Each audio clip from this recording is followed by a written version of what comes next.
sun. So loud, the lights for beat. Step in the spotlight, grab a seat. Join with wisdom to share. Each video crafted with care. The Jen Hardy Show, oh yeah, it's here. Soak up the sun with glitter and cheer. Shower thoughts to make you think. Champagne wishes and caviar dreams.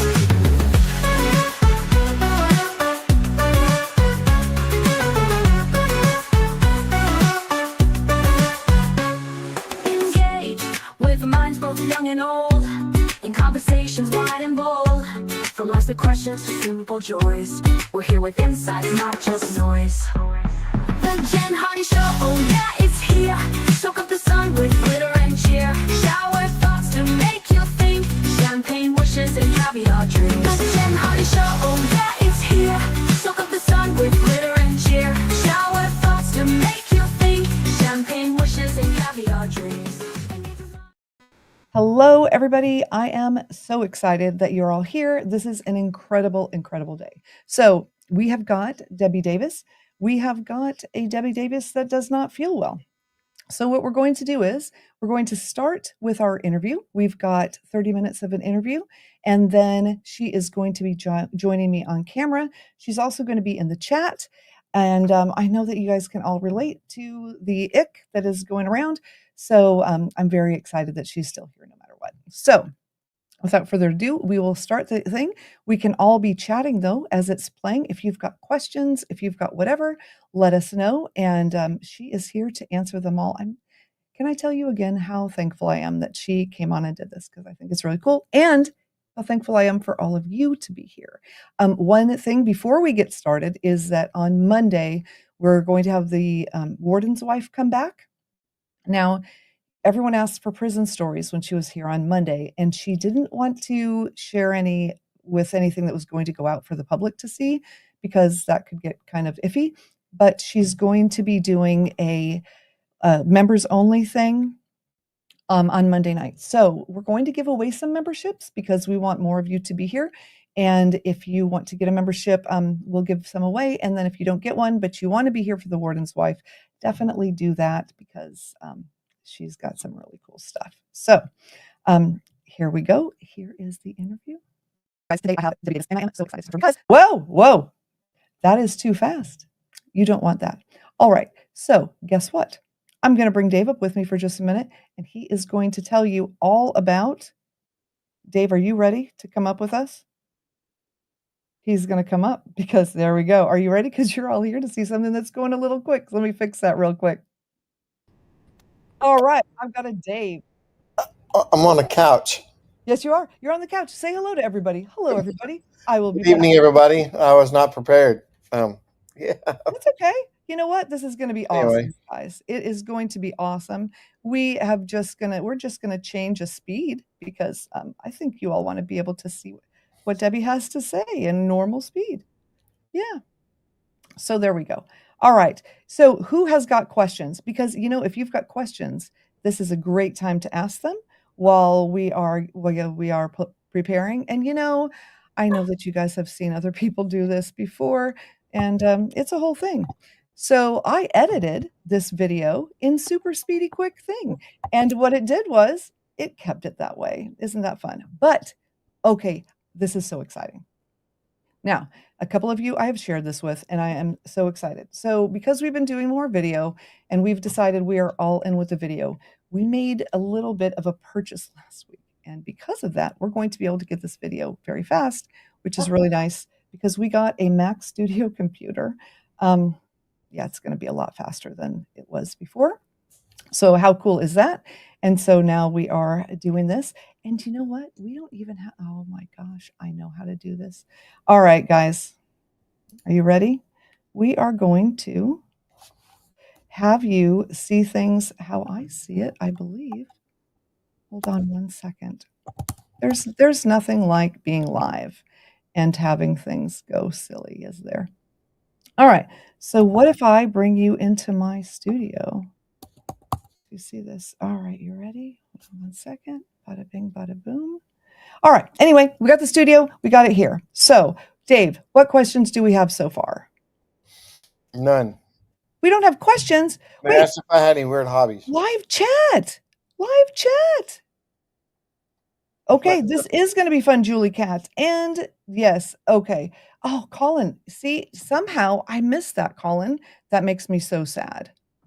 While I'm talking to you, we're having things running in the background. I need permissions. Silly. Okay, hold on just a second. I got you. All right. Now, Dave, I tell you what, this is a good time to give out some memberships because if Okay. people are waiting, they need presents while they wait. We can't wait without presents. I'm sorry. I don't like that. All right. What else? Oh, and if you have not joined my Discord, when Dave's done with the memberships, he's going to put the Discord link in because I put a little thing of the schedule of everybody that's going to be coming on my show. We've got some really incredible people. We've got a defendant coming in the middle of August, and it's really interesting. This is okay. This guy is fascinating. His name is Ian. He was in the Army National Guard, just like Dave was. Dave was regular Army and then National Guard, just like this guy. And what happened was he worked for a sheriff's department, Jacksonville, and they weren't fans of him having to be on deployment, which is the law. And so he ended up being arrested for taking time off work to go do his military service. And in the court of public opinion, he was a criminal. And it's been really rough. And so he did get off. He was never officially charged. He was, however, carried to jail by 4 people that came into his home, took him away, and he's going to be joining us. We also have somebody that has nothing to do with court, but I really thought you'd love her because she is an up-and-coming musician and also tied to the military community. She wrote a song for her dad about him being deployed, but she is the most sparkling, amazing young woman. She's going to come on and actually perform one of her songs that is about her dad being deployed. And I just thought that it might be kind of a nice, we won't take a lot of breaks from court, but it might be kind of nice. Originally, I was going to do my Mondays, not court, and Thursdays court. It's all court now because this is just where everybody's at. And it's a heck of a lot of fun. So that's what we're doing. If you're wondering about this interview, we're just about there. But I appreciate all of you guys being so patient. All right. And I have got so many fun things. All right, Dave, you doing memberships? Already did. Are you? Okay. Oh, Dave, do you have any weird hobbies? Spade wants to know. No, I said that. Play I put in the chat. I'm sorry. Yeah. One thing I do, I golf and I fish and I hang out with the kids and the wife. Yeah. Beautiful and lovely wife, as we can all see. Oh, you're so sweet. I love you so much. All right, guys. So hold on. What? We have to let everyone know what tomorrow is. Thank you. Tomorrow is a day. It is a day. 16 years ago today, Dave made the most crazy choice in the world because he decided to marry someone who had 4 children. And I thought either he absolutely loves me or he is just absolutely nuts. And it turns out he loves me because it's been 16 years. And what? You didn't give me permissions. Hey, sir, hold on. So, so that is what happened there. And I did not mean to interrupt you. I'm sorry. Would you like to have some support in here? I would like to have some support. Thank you, Emily. Yeah, it's really exciting. You know what?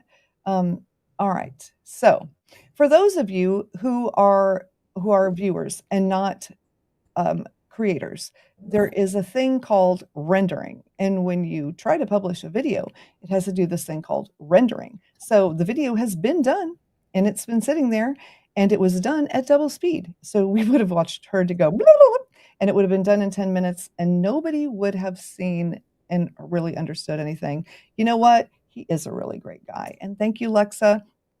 Also, you guys, I just have to tell you, Dave has been my mod. He takes care of everything. He's technically the producer and COO of our media company.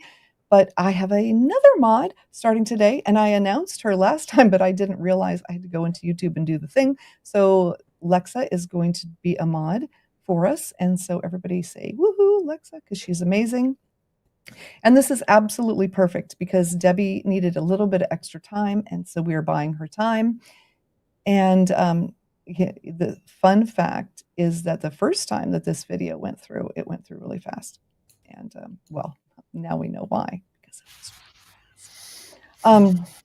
Yeah, so let's talk about what's going to be happening so that you guys will want to come back. Oh, the biggest news ever, the biggest news. And I forgot to tell you, I put it on the little paper that I put in my Discord. Oh, Dave, can you put the link for the Discord? Dave or Alexa, one or the other of you?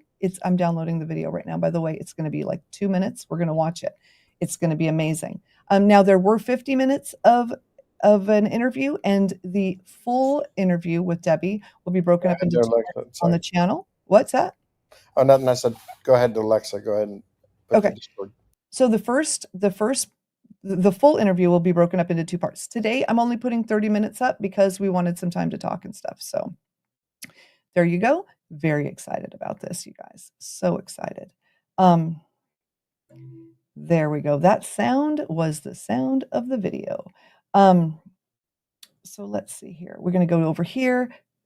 But the biggest news, Dave, while I'm doing this, can you tell them what the biggest news is? Do you remember what the biggest news is? For everybody, drum roll, please. Judge Boyd. I was going to say that. See, next Thursday. Now, the thing is, Judge Boyd does not want to go live. And I'm not going to lie, I've got a lot of respect for her because she doesn't want to go live. Because honestly, things could go south. You never exactly know what people are going to say. I think Debbie is very brave for going south, to be quite honest, or for going south, to go on live with me today. She is so brave. But Judge Boyd's like, not going to be a thing. So if you have got questions for Judge Boyd, I need you to send them to me because I want to know what you want to ask them. You know, I can ask 10,000 things, but honestly, I want to ask what you want, you know? So, yeah, that's the deal with that. So now that you know Judge Boyd is coming, Warden's wife is coming back, guess what we're about to do? We're going to show a video. How exciting is that? Are we? Are we though? Well, what else? I'm trying to get Judge Rosie to come back, and she has been not feeling so good. So I know she's been in court, but I think she just hasn't been feeling up to, I don't know, doing fun things. So now, without further ado, here is what you've all been waiting for. We're going to watch Debbie. All right, you guys, today I have Debbie Davis, and I am so excited to talk to her because not only is she beautiful and so kind, but she has very interesting stories, and I cannot wait to share them with you. So, Debbie, can you start by telling a little bit about you? How long do we have? There's a lot. I'll try to narrow it down a little bit. So I'm from Michigan. I've been born and raised in Michigan, went to school here. I've been an attorney for 17 years. I want to say I got licensed in 2007. So it's been a fun career, and I had a switch up where I went and worked part-time at the prosecutor's office in our county and fell in love with the job. So I am now running to be the elected prosecutor in St. Joseph County. Oh, that's exciting. So you've been an attorney for 17 years? Yes. Very I started when I was like 5. Just kidding. No, I'm 42 now. So I went straight from high school to then undergrad to then law school and then into practice. So kind of the usual progression there. Very nice. And you are running for office currently. I am. I'm running to be the elected prosecuting attorney for St. Joseph County in Michigan. And the primary is coming up on August 6th, which will basically decide the general because all 3 candidates are Republican. So primary will say who's going to be going forth on the November general ballot. And I hope it's going to be me. Wow. Well, I hope so too. I'm very excited. Yeah. So talk to me about campaigning, because a lot of people don't realize what that entails. And we've done a little bit of campaigning, and it's no joke. It's a lot of work. It's a lot of money. It's a lot of time. It's a lot of stress and unknowns. But part of it that has been great is meeting people that I had no contact with before. Being from a small county, I want to say it's like 60,000-ish residents, right? I've been here most of my life. I lived in the Kalamazoo area when I was going to school, but then I moved back down here. Grew up in Centerville, now live in Colon. And I truly thought I knew a lot of people, but it shows you how many people you don't know. And there are some really interesting and fun and intelligent people that I've been able to connect with through this campaign process. And so for that, I'm very thankful. No matter what happens on the election day, I think that this has been an experience that has helped me grow and change and kind of get out of my comfort zone. Yeah, it definitely puts you out of your comfort zone. That's for sure. Because and people who are not don't enjoy other people's company, this is not a job for them. Because you definitely Right. Well, I don't know. Door knocking, it's a pretty short interaction. Your goal is to not hang out there too long and annoy them or something. I don't know. So it's nice to be able to go up, knock on the door. Hey, I'm Debbie Davis. I'm running to be the next prosecutor. I want to drop off some information. It's some people have a lot of questions. There's times where I've spent 45 minutes on someone's porch. If they have questions, I'm there to answer them. And sometimes it's like 30 seconds. Hey, thanks, bye. And maybe I'm not their cup of tea. Maybe I am. I don't know. But won't know until you knock on the door. That's interesting. Okay, so here's a prosecutor question, because I've taken some questions from some people on YouTube. Are prosecutors pressured by overcrowding or costs of detainment in their decision-making process? You shouldn't be. That's the issue. Is you have to have a balanced approach. You can't say I don't want to spend the taxpayers' money to go to trial for this child molester because it's expensive. Or I don't want to send this person to jail because there's so many people there already. When you sent somebody to jail for a lesser crime, you've got to be consistent. And there's never been a situation where we've literally not had the money to go to trial or not had the space in the jail. There's always an option. So no, you shouldn't be influenced by that. I think that too many probably are. What about the legalization of marijuana? Do you think it's affected public safety in your area? Well, that's a tough question because similar to use of alcohol, people will use the substances and then get in a motor vehicle or a boat. And anytime you mix substances that alter your perception and motor vehicles, it can be dangerous. So we have had some I had a trial. My second to last jury trial this past year was an impaired driving. So the defendant had consumed alcohol, but then also consumed marijuana. So his alcohol level was below the level that would make it an automatic, basically, DUI. But his level of alcohol mixed with his use of marijuana, the jury decided that he was in fact impaired. So as far as public safety goes, I don't think it's increased the issues. It's because whether it's legalized or not, people are going to find substances and use them. But I think the awareness of the people that, hey, this is something that if you are choosing to use it, you can't operate a motor vehicle while under the influence. Yeah. And I think that, that's the thing about medical marijuana or marijuana in general. You can have a glass of wine and not be impaired, right? But if you're getting high, you're getting high. I mean, I feel that's the thing with any medication that people take. It can be a prescribed medication that you're taking as prescribed, but if it alters your ability to safely operate a motor vehicle, you can't operate a motor vehicle. So that can be a little frustrating, I think, for people. They're like, I feel fine. But if you get in an accident, the police are probably going to do some field sobriety tests on you and see what's going on. Without saying any names, is there a case that stands out to you that you just, I don't know, could tell us about? There's a lot of cases that stand out to me. Try not to talk about the cases too much. The ones that I handled that were the most impactful were usually the criminal sexual conduct cases, aggravated domestic violence, that sort of thing. And they stick out to me because there are times when the victims are not willing to cooperate because of various reasons.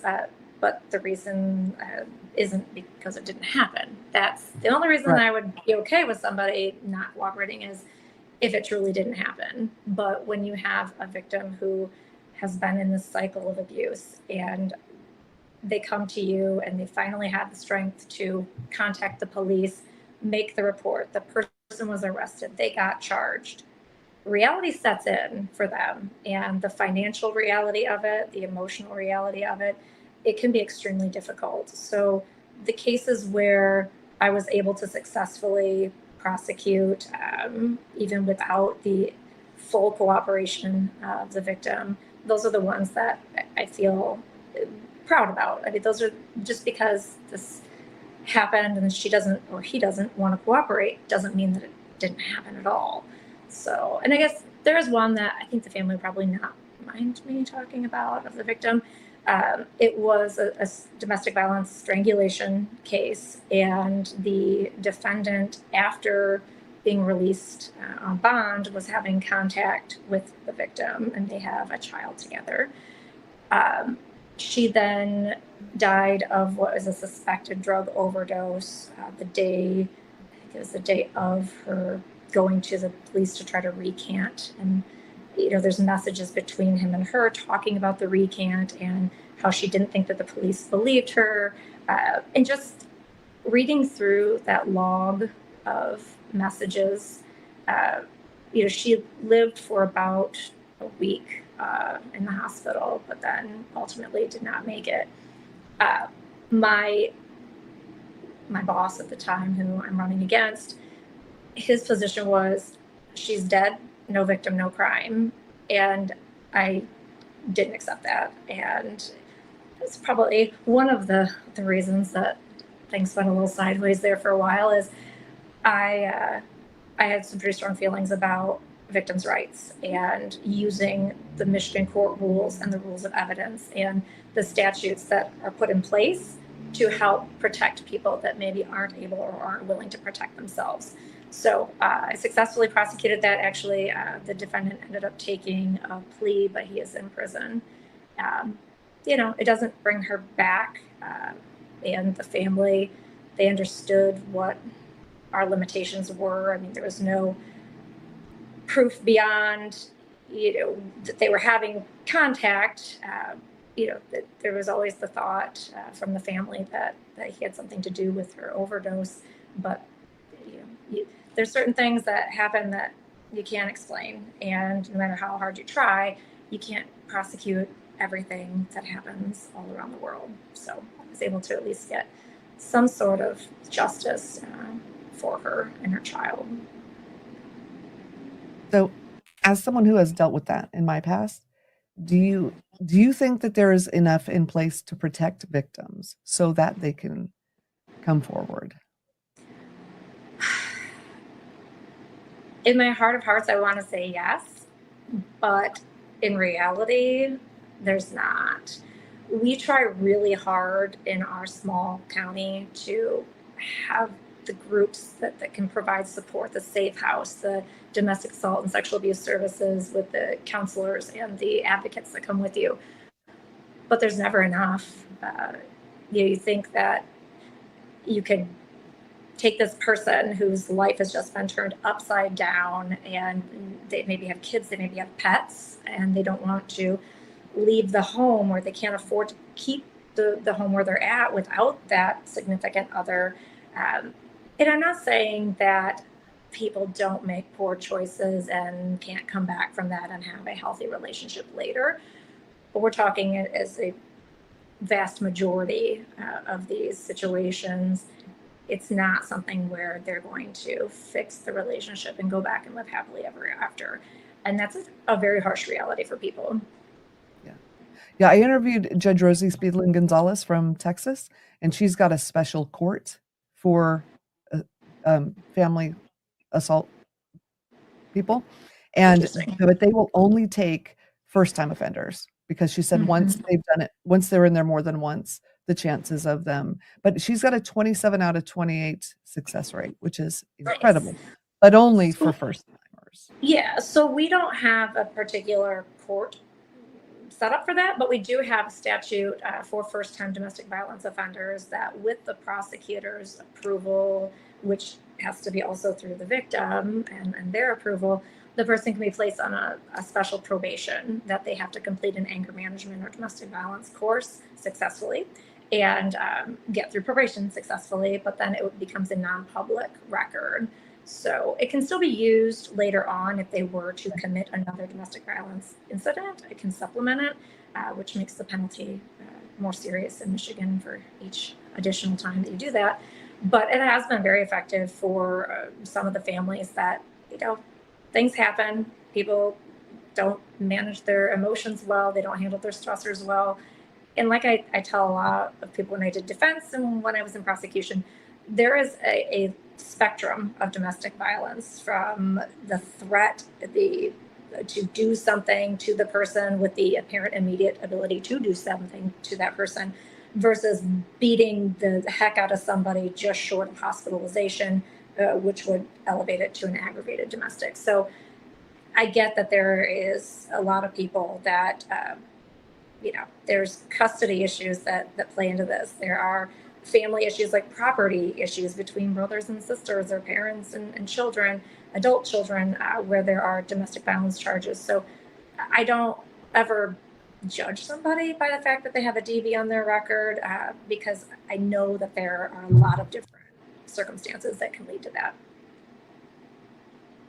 That's good. So if you win the election, exactly what does that mean? What would your position be?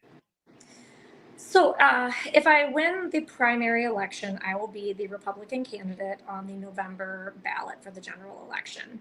So there is this kind of weird time period between August 6th when the primary happens, and then November when the general, and then January 1 when whoever wins in the November general would be sworn in as the elected prosecutor. In St. Joseph County, it is the head law enforcement, the top law enforcement position in the county. And as the elected prosecutor, you have the ability to choose your assistants and your chief assistant. So right now, unfortunately, the county has only the elected prosecutor and the chief assistant. The other 3 positions for assistant prosecutors are vacant and have not been filled. Wow. Yeah. Okay, so they are somewhat short-staffed then. Very short-staffed, yes. So that's got to make it pretty difficult to get.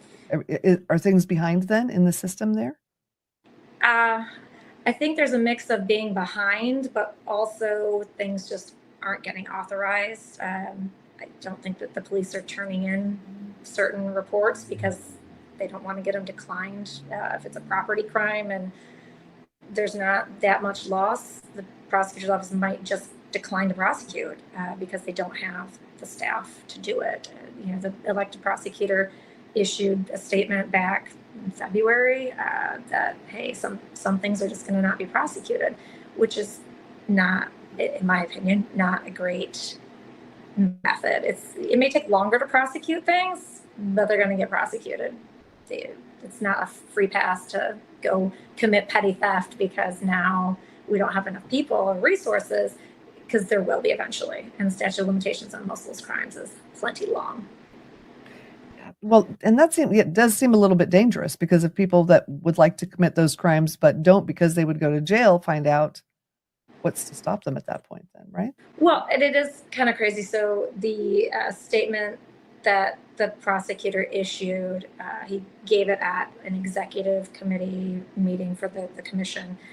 And that was, I want to say, on a Tuesday. It hit the newspapers and media, that sort of thing, by Wednesday, Thursday. By Monday, the media is reporting there's been an uptick in petty theft break-ins over the weekend in vehicles. Like, maybe it had nothing to do with it, but part of me says, you gave a free pass to everybody that said, we're not going to do anything about it. Just keep that value of things that you're stealing low. It's not ideal. There, that is an interesting public announcement to make. Speaking of public announcements, this is something, it's not your state, but I was I was scrolling yesterday and in Ohio, and I just want to get your opinion on this because it really hit me. So another interview I did was with a judge from also from Texas, Judge Stevens, and he was clarifying that it's people are presumed guilty unless people are presumed Okay. innocent unless proven guilty. Not until, because until seems like eventually they're going to be, but it should be unless. So is this whole big thing. Well, so I've talked about that a lot and, on YouTube and everything. But yesterday, I found a judge in Ohio. They've passed a cell phone law, and I love the law. My husband was hit by someone texting and driving. So to me, it's important, you can't text and drive, but there are rules in this Ohio law where you can hold your phone at a stoplight when it's red, or up to your ear when you're driving, or to call 911. Great. This sounds okay, except that the judge just ruled that if you have a cell phone, you are guilty until proven innocent, because you need to come to court and say why you were on your phone, and they're going to assume you are guilty. Personally, that sounds like a very slippery slope to me, because if in one instance people are guilty until proven innocent, I don't know. What are your thoughts on that? Right. I mean, you're shifting the burden over to the defendant, which is the cornerstone of law. Is the defendant doesn't have to do anything. It's the prosecution that has to prove beyond a reasonable doubt that the person is in fact guilty. So, there's always those defenses that, yeah, the defendant has to raise that defense. Say it's self-defense or something like that, or defense of others. But to completely shift it to say, all right, I don't even have to have the police officer who wrote the ticket show up and say, I saw so-and-so in this car with this phone. It's just presumed that if they write the ticket, you're guilty. I don't think that that's a very fair way to handle that. And it doesn't align with the way that the law has worked for many years. Right. In our country, I mean, the whole thing. I don't know. It really hit me yesterday. I don't know. Because I That thought, is well, interesting. I had not heard that. yeah, I'll have to share the link with you later, and I will put it in the notes for this in the description, because I just think, and we're actually going to talk about it next week live, or tonight. Yeah. I don't know. Because the more I research all the laws and courts and everything, the more, every little case matters. Every judgment matters. I don't know. Well, And I think this I've leads never, right into due process matters, right? You can't just use due process for some and not for others. And that's where the situation that I found myself in back in January, due process was not followed.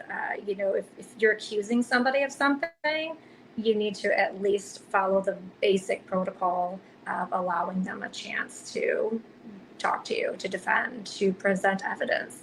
So, it's in the same way, I'm guilty until I can prove myself innocent of these allegations, right? So, yeah, well, in the person who accused me, in his mind, I'm guilty, but no, I haven't been reprimanded. I haven't been sanctioned. I have cooperated fully, and I am very frustrated that the person that accused me of this and put it all in writing violated what the court rules say as far as these allegations, and took it upon himself to make these allegations without going through a due process situation with me.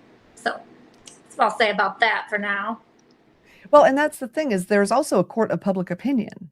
Oh yeah, And for sure. so right now you are guilty in the court of public opinion, according to some people. Not all According to people. some people. Yeah, Some absolutely. people. And it's funny because there's also people who are like, hey, we heard that, and there's obviously no way that it's true. I've been practicing attorney for 17 years. I have done murder trials and lost, and I did my best and did everything I could.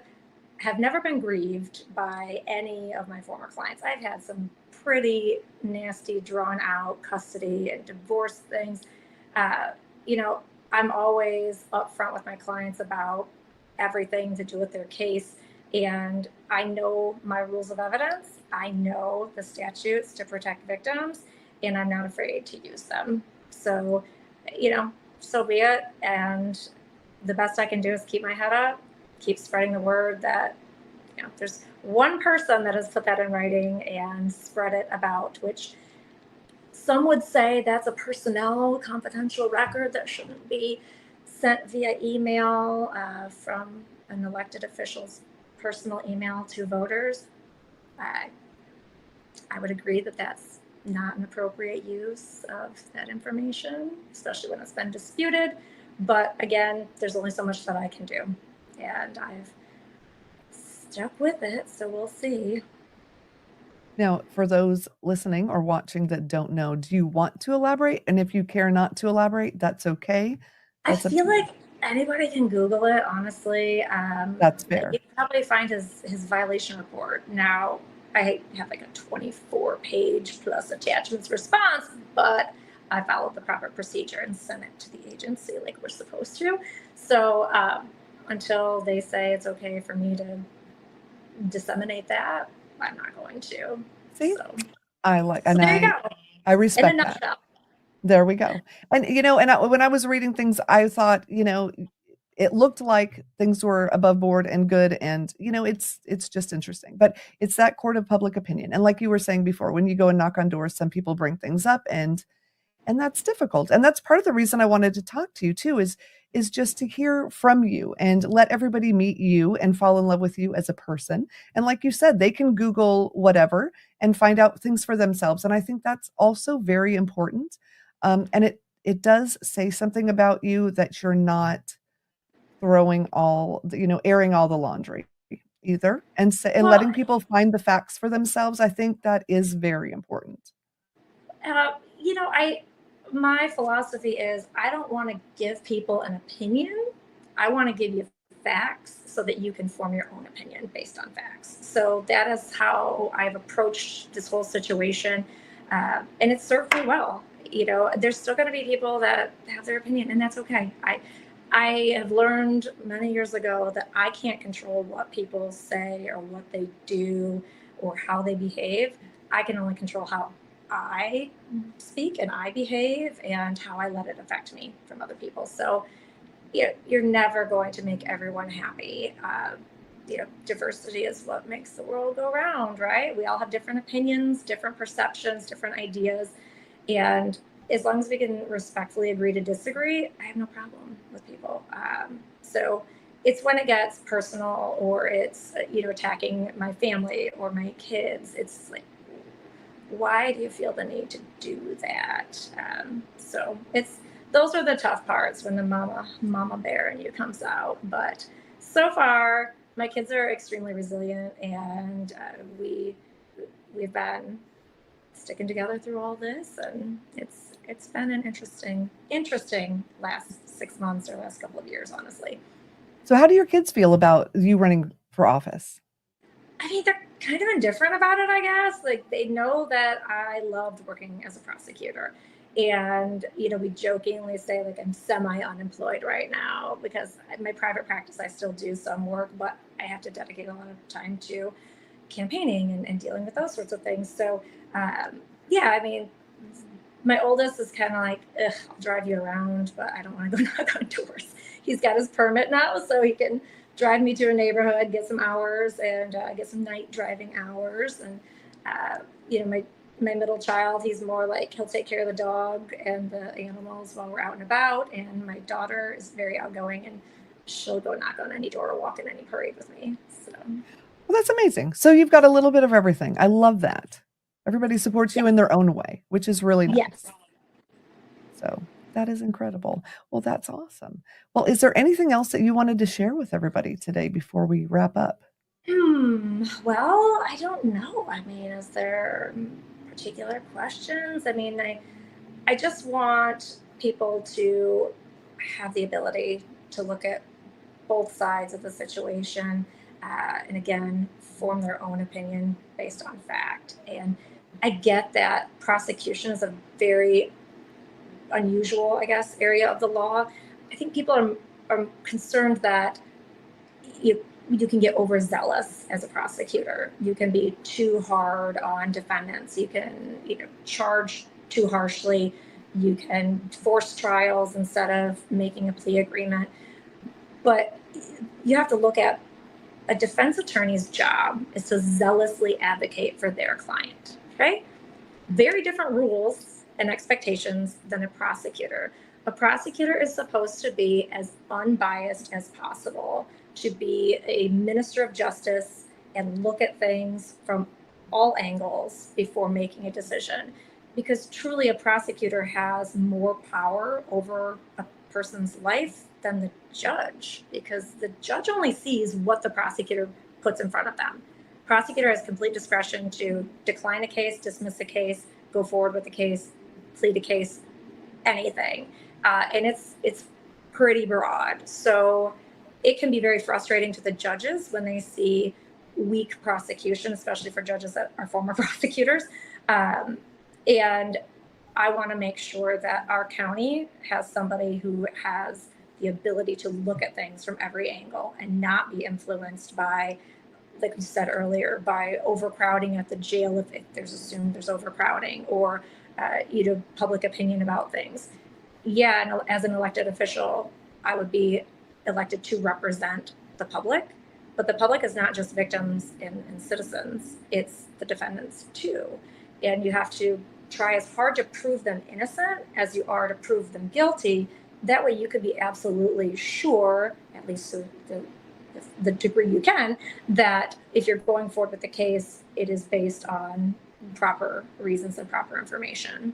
So the thing about politics and prosecution and attorneys that are running to be a prosecutor, you're not a regular politician. We have ethical rules and standards and conduct rules that we are supposed to conduct ourselves in a certain manner, no matter whether you're running a political race or not. And it has turned into kind of a weaponization of the role of prosecutor, because you have such a large amount of discretion and broad prosecutorial immunity and governmental immunity, that if you put somebody in that elected position that is not equipped to deal with that, it can have very bad consequences. This is one of the elected positions that you have to have a law degree. You got to know what you're doing. People that haven't practiced in criminal law, specifically as an assistant prosecutor for some period of time before deciding to get elected into that position, it's a rude awakening, and it will swallow you up. You got to be careful, and I think that's kind of what happened this last time around. It was not what the elected official expected it to be. At the end of the day, people voting, it's a popularity contest. It's not always people picking the best person for the job. It's who says the best things or, puts on the best front. I've said multiple times throughout this campaign, like, I wish we could just take a test and conduct a trial, meet with a victim, deal with the family, throw some of these situations at each of the candidates, and I feel that I would excel over the other candidates, but it's not that. So the best way that they have found is to attack me personally, say things that it's hard to refute, like, this, it's your word against mine. So I just try to be as open to answering questions for anybody and be an open book.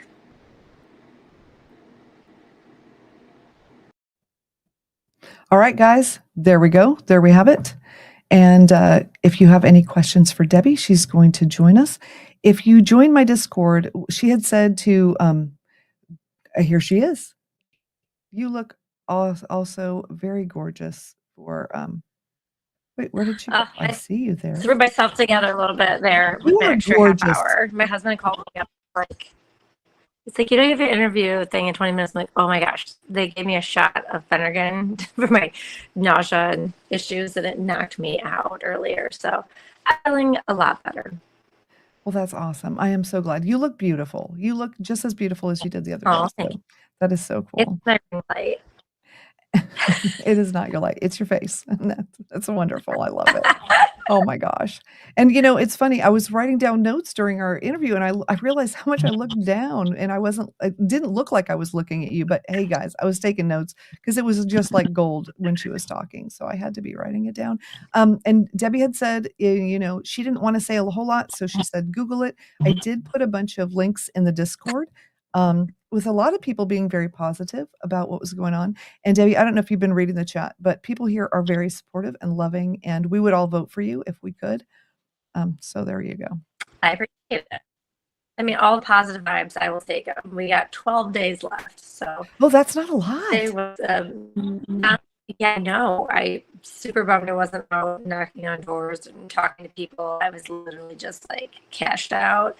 But yeah, I'm hoping to get. We have a festival in the next town over starting. Well, it started tonight, but tomorrow I have like an ice cream social for the Farm Bureau, which is one of the agencies that endorsed me. So I'm excited to see everybody there. Weather's supposed to be decent, and I have our last parade before the primary is in Oak on Saturday morning. Oh wow, very cool. Yeah, Americans Court said we'd even vote twice. Yes, we can all mail in ballots. No, one time. One time. Just kidding. We're not kidding. So okay, Debbie, I have to ask you because Collins people all do butter or mayo for the grilled cheese. Is it true that you are mayo? It depends on what I have available. I am a switcher, I guess. I have used mayo. I have used butter. If I don't have softened butter, it drives me nuts because like works the bread. So I either soften up the butter or I just grab some mayo. And the kids don't know the difference. There you go. Okay. So yeah, if they don't know the difference. Okay. Well, no, wait. We're going back to so people are asking about polls. I could not find any polls, but I'm sure that you've got polls. I don't honestly. There's a really funny one on it's a Facebook group called Nosy Asses. It's funny. There's like 10,000 members, which is a lot for a little county. Oh my God. I'm winning by a landslide there, but there's also maybe 400 people voting. So I kind of joke about it, but it feels like I'm doing pretty good. Things are looking good. That is awesome. Well, I'm so glad. Also, so I did cut out the part about the animals because I needed some time for us to be able to talk and for you to talk to everyone, but they want to know. Dear goodness, tell them how the animals are doing today. The animals are doing great. Actually, we had the festival in my hometown, which is town over. Again, there's only so many towns. Covered over in Centerville. I took my sister's kids two goats, Belle and Sherry, and I took little Mikey, of course, because he's a star. And we had little pigs too. So I had bunnies. I had Mikey had pigs on Saturday, like piglet, not our giant 4-H dogs. They're really well too. They're just not as cute when they're 200 pounds, right? I had a snake. I had a friend who brought a snake, so that I desensitized myself. I even picked up the snake at one point. So yeah, the animals are all doing really well. The sheep are growing. They got let's see, I think I saw a post is like 52 days until 4-H at a fair, which is coming right up. And she is doing well. He's sitting right, trying to get my attention to throw a ball for him. He's like, you've been sleeping. So that's me. But yeah, I think your connection isn't so good, so they're getting kind of a robot, just so you know. But and you're frozen from where I'm sitting, but you're here, and I think let me see if I can. Give me a second here. Okay. Let's see if I shut off my cellular and just go on Wi-Fi. There we go. See if take me off. It's always so strange. Sometimes I'll have great Wi-Fi. The Wi-Fi comes from my cell tower from T-Mobile, but then my phone doesn't work great. I don't get it. We just switched to T-Mobile 2 days ago, so Julie. Well, I'll be interested to see how it goes for you. If you become prosecutor, you're going to spring for the next year. This is what I've offered at this house, okay? Like, there's not another tier of internet speed that I can get. They don't have high speed. Our small stretch of the road, for whatever reason, it stopped on one end and it stopped on the other, and this mile of Fairwood Road is a dead zone, I guess. Yeah. We've got something similar to that here. They tell us that we have fiber. I think it's lies, but you get what you can get. And also the land. If y'all haven't lived on, land, there's something really beautiful about it. So, yeah. All right, best comment ever. Okay, wait, what was that was that one. That was funny. All right, guys, for real though, we only have 8 more minutes. I know you have questions. You have been so excited about hearing from Debbie. So, what do we got? What do we got here? Oh, there you go. I love it. Your opponent's messing with your signal. That's funny. I don't think he's happy enough to do that. Oh my gosh. I gotta go back. All right. So it was really good when you took off the video. Not that I mean we all want to see your face, but also you're frozen with a face. And Oh, God, great. Yeah. Cute Then we face. can see. Then we can hear you really well. Yeah. Oh, I mean, And so but what they're I was not have the thinking- video on anyway. Can you hear me better now? Yes, that's perfect. Oh, there was a question Okay. about striving to be a judge. So is that in your long-term plan? You know, it was in my long-term plan for the longest time before I started working at the prosecutor's office and realized how much I really like being a prosecutor. Now I'm not sure. It's just kind of like I'll take things day by day and see. It truly is, like I said in the interview, your prosecutor is the key person because they choose the cases that get put in front of the judges. Now, judges do a lot more than just criminal cases too, so it's different in that sense. But as far as criminal law goes, Are you Fuzzy, I wish I could sit back and watch. I truly wish I could sit back and watch, but no, this is ramping it up. I did a new video last night, which is kind of funny. That should be hitting digital tomorrow, I think. I did post it on YouTube, so it's kind of a shout out to one of my favorite movies, Tommy Boy, from back in the day. So if you go look at my YouTube page, you can check out that video. Very cool. Okay. And let's see. Lexa wants to know. Oh, well, we don't want to ask those questions, Lexa. She's going to make it. But Hey, would you run again? It's okay. We got to have a plan B and C and D, right? Right? So if something happens in the primary, I guess theoretically I could run as a write-in candidate, but that's pretty difficult. Anybody could run it in as a right, but also is difficult. The question about the prosecutor's office, the right size. Well, typically there are 5 prosecutors: your elected prosecutor, your chief assistant, and then 3 APAs, we call them, that's assistant prosecuting attorneys.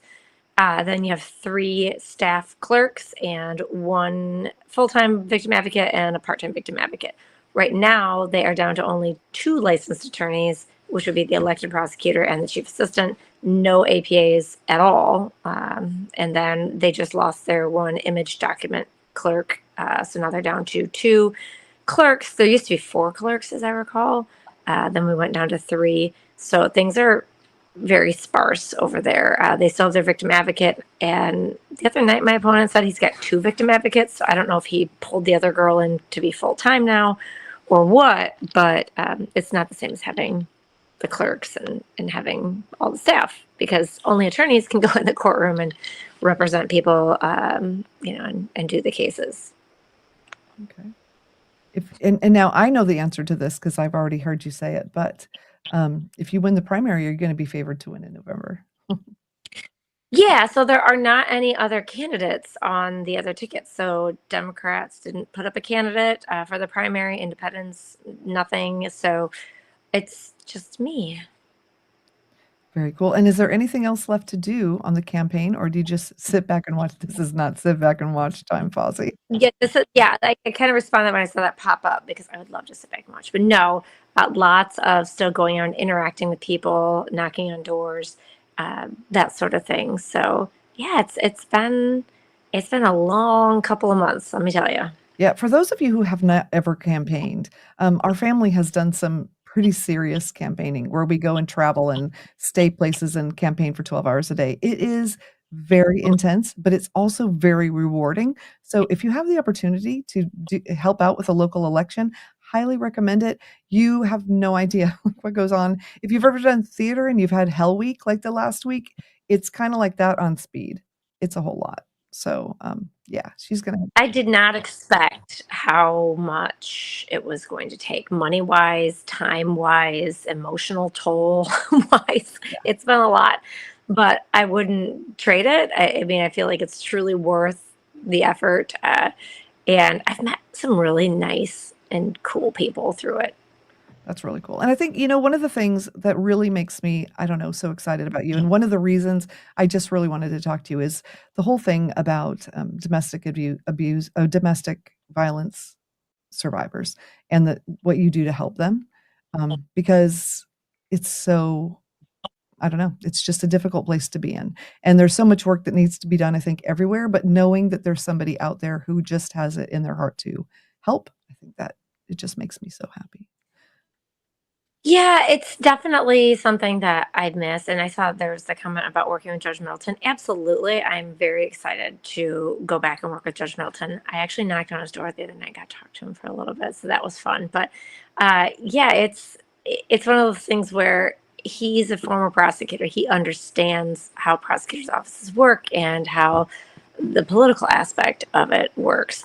So I am excited to go back and work with him and Judge Patterson, Judge Stutzman, and whoever wins for the probate judge seat that they will start on January 1 as well. So, one of the things I did, I went and spoke at a meeting of a local club, and I won't give away too many details because I don't want to give away the woman's identity. But I was speaking to the children about what it means to be a prosecutor and how the legislative process and the judicial system works, in basics for kids. And the mom came up to me afterward and pulled me aside and asked me some questions about a domestic violence case that she was the victim of. And it broke my heart to, in a perfect world, if I were in the job that I wanted to be in and was in, I could have done something about that. The best I could do is give her some advice. Like, look, if this perpetrator is violating bond, you have to report it to the police. The police then have to report it to the prosecutor's office. The prosecutor doesn't have to do anything with it. If I'm there and it's a victim crime and there's an assaultive component, weapons component, whatever it might be, I will do something about it. And that's where I differ from what the community has had since I've been gone. Yeah. Fun fact. Okay. So, and something for people to know, speaking of that, of people not doing anything, did you know that if you're out in public, this doesn't have to do with the prosecutor office per se, but if you're out in public and you have a problem and you scream help, a lot of times people will not help. Oh, there you go, because they don't want to get involved. But if you scream fire, they will pay attention because they don't want to get burned up. So if you're out, you need help, don't yell help, I'll fire. Ask me how I I know. have heard that people are like, I'm gonna run the other way. Like, no, It's crazy. Yeah. So American Courts wants to Yeah. know. So people can yell help in many different ways, right? Exactly. Yeah. Yeah. Hey, everybody, we're having a call-in raid, so we got a whole bunch of people here, which is perfect timing. We're just wrapping up, but we can stay. Debbie, can you stay for an extra couple of minutes? Yeah, I can stay for a few minutes. All right, awesome. So question, have your priorities changed while campaigning, or does the focus remain the same? I guess I don't know how to answer that. Like my priorities, as in my priorities in life, have not changed. Oh no, but like for mean, the campaign. So let's say you had one idea in your head when you first started running, like, hey, I want to accomplish this. And then has that changed a little and altered, or is it still completely the same focus? I think it's still completely the same focus. I mean, it seems like this is a job and the career where I have blossomed and where I shine and I love it. I want to do it. And they say, find a job you love and you'll never work a day in your life. Yeah, I kind of had that feeling and I would like to get back to that. I didn't care that I worked extra hours sometimes. I didn't care that I had my phone ringing at 11 o'clock from a police officer that had, an abused child and they needed to have some, advice on that. I like that. I think it's the way that I can help my community. That is awesome. Yeah, so many from Collins Raid. Also, anybody who is I just want to put just a thing out there.